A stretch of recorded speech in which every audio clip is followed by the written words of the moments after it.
আর এই কাঠটা দাদাজান করে গেছেন, আব্বাজান নিয়ে আসতেন, আমিও নিয়ে আসছি।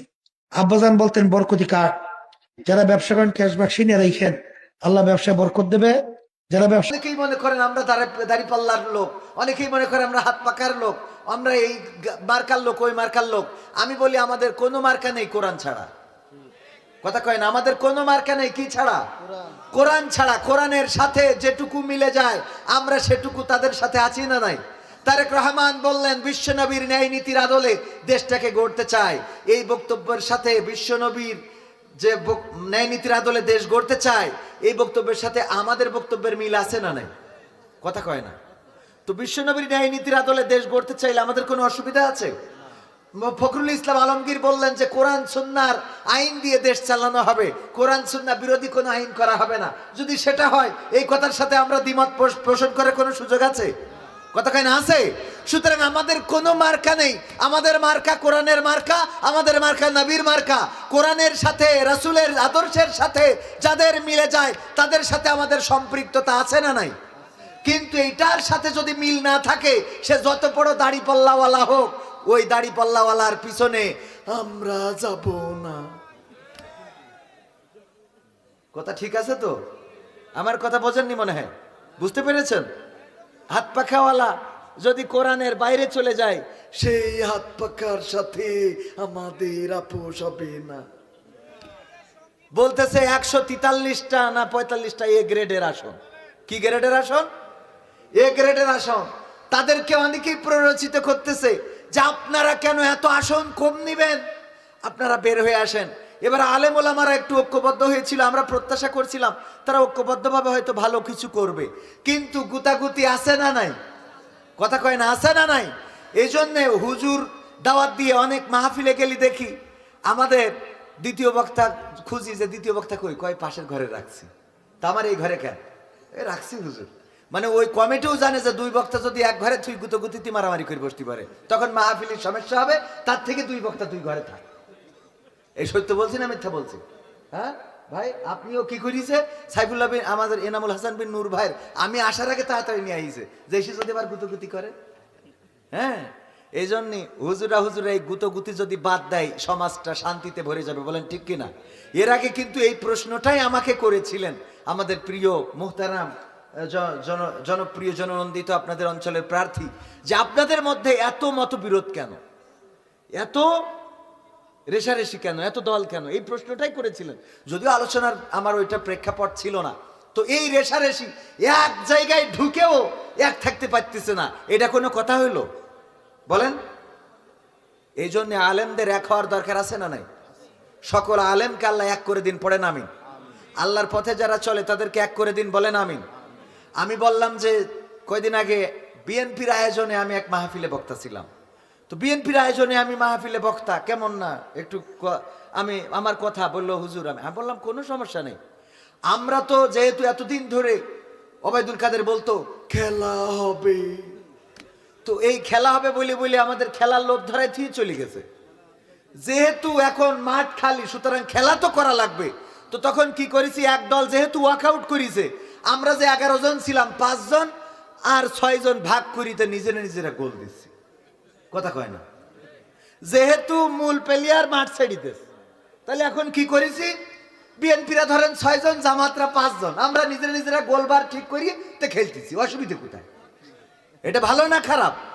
কারণ মাঠে যদি এটা প্রতিযোগিতামূলক খেলা না হয়, সেই খেলা কেউ দেখতে চায়? কথা কয় না? সেই খেলা কেউ দেখে? এই মাহফিলটা যদি আওয়ামী লীগের আমলে হইতো, আপনার কি মনে হয় এই মাঠে লোক জায়গা দিতে পারতেন? কারণ তখন খেলাটা জমতো ভালো। কিন্তু এখন বুঝে গেছে ও তো খেলা শেষ, যাই কি করে। এই জন্য একটু জমছে কম, ঠিক না বেঠিক? তো এই জন্য দুইটা প্রার্থী আমি বললাম আপনারাও দাঁড়াইছেন, জামাতরাও দাঁড়াইছে, এবার ফাটাফাটি একটা খেলা হোক। কারণ দুইটা ফাটাফাটি না হলে এটা জমবে না, তাই না? একদম 153 পাশ করে নিয়েছে। পরের দিন কেউ ভোট দিতে গেছে? কটা কুত্তা কি ছিল? কথা কয় না? ঠিক না বেঠিক? কারণ পাশ তো হয়ে গেছে, ভোট দেবে কিনা? এরপরে কি করলো, রাত্রি তাহাজ্জুদ পড়ি কাম সেরে ফেলিছে। ঠিক না বেঠিক?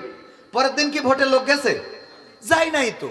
তো এই জন্য একটা প্রতিযোগিতা থাকতে হবে, ফাটাফাটি প্রতিযোগিতা। ডাইরেক্ট মনে করেন সেই প্রতিযোগিতায় মোটামুটি এবার যারা ক্ষমতায় যাবে সবাই মিলেমিশে একসাথে দেশের উন্নয়নে কাজ করতে হবে। কথা ঠিক আছে? সবাই মিলে দেশকে এগিয়ে নিতে হবে।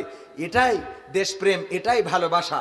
আমরা এইটা যদি করতে পারি, আল্লাহ আমাদের কল্যাণের পথে পরিচালিত করবে। খিচুড়ি ঠান্ডা হয়ে যাচ্ছে, ওদিকেও খেয়াল রাখতে হবে।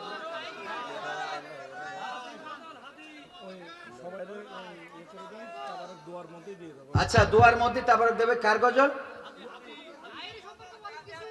তাহেরি ভাই, এরা আবার জ্বালালো। এই তাহেরি ভাইয়ের আজকে পুরো পত্রিকা ভাইরাল। সে কোটি কোটি টাকার মালিক।